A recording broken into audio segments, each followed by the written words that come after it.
Hi, my name's Christian Waldegrave, Head of Research at Teekay, and this is our tanker market update for October 2025.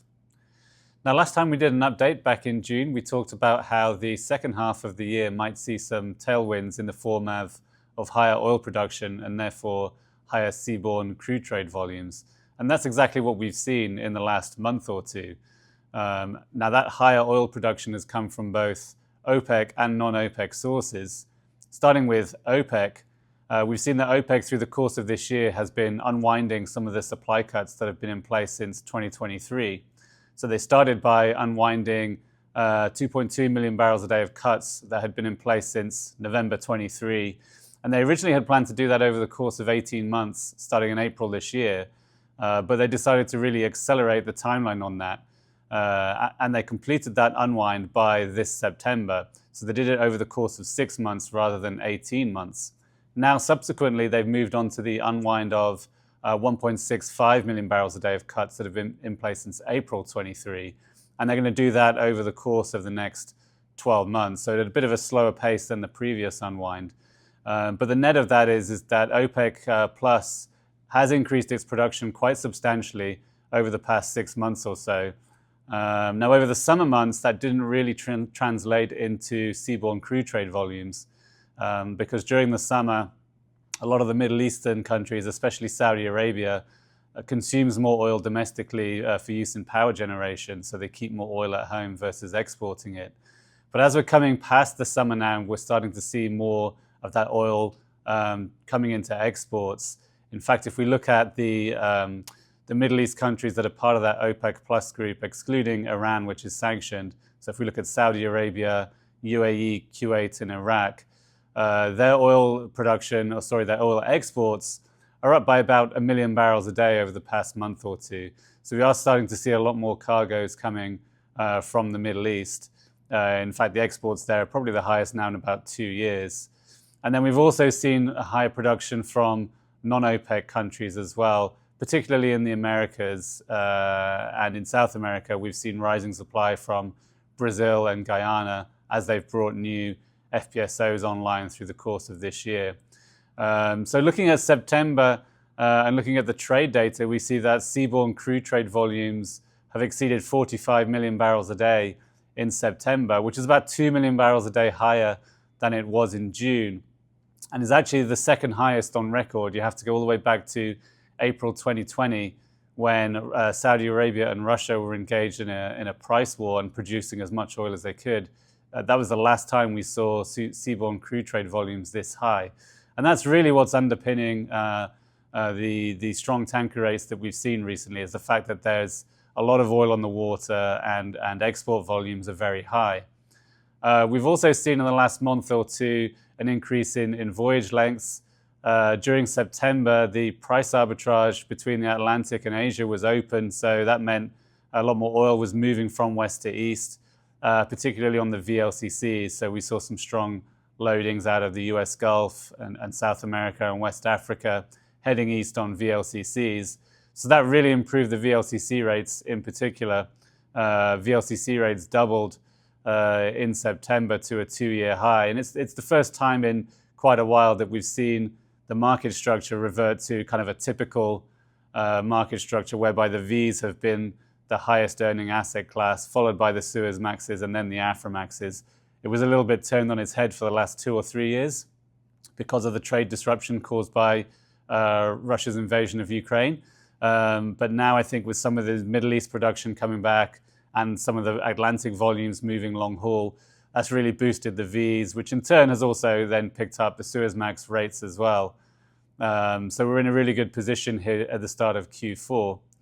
We've also seen, on top of the good fundamentals, that some of the geopolitical issues continue to benefit the tanker market, particularly with regards to Russia and Ukraine.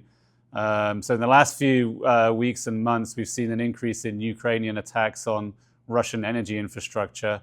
That's been mainly focused on attacking Russian refineries.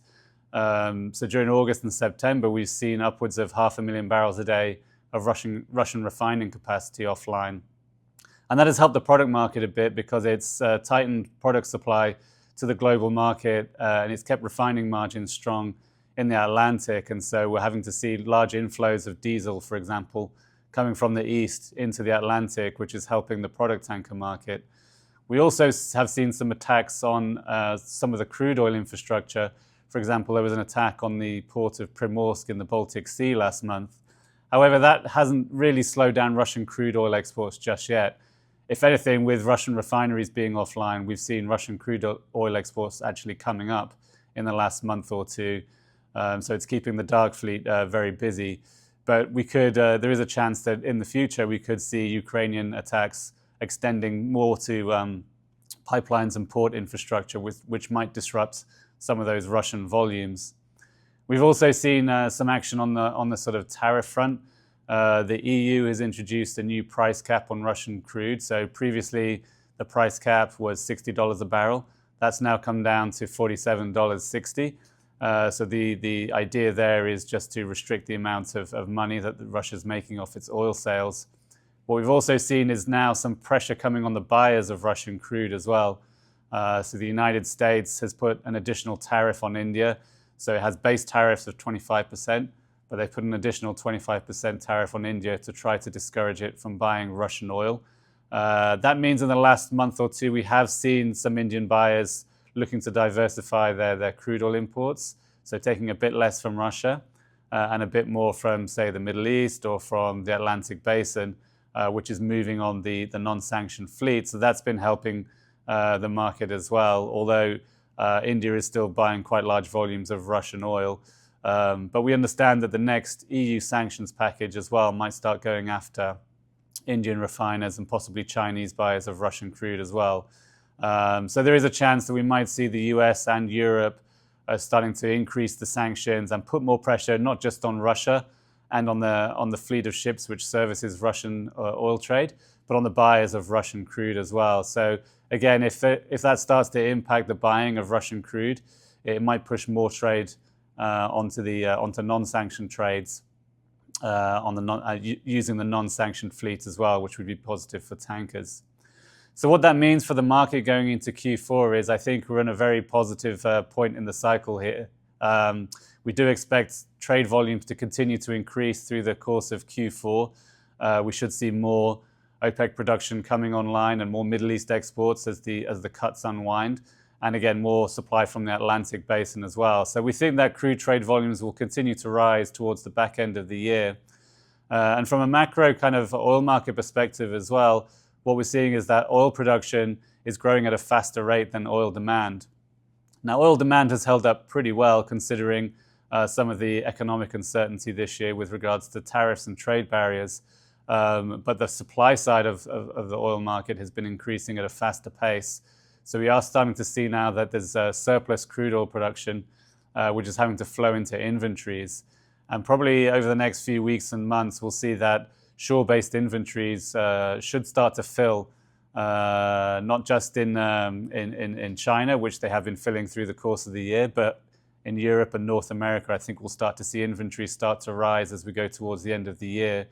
And that might put some pressure on the prompt oil price, which could in turn push the futures curve into contango, which is a situation whereby the future price of oil is higher than the current spot price.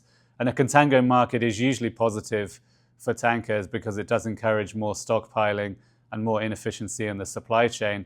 So I think when you add all that together, coupled with the normal kind of weather-related seasonality that we get through the winter, I think we are setting up for a very strong winter tanker market through Q4 and into Q1.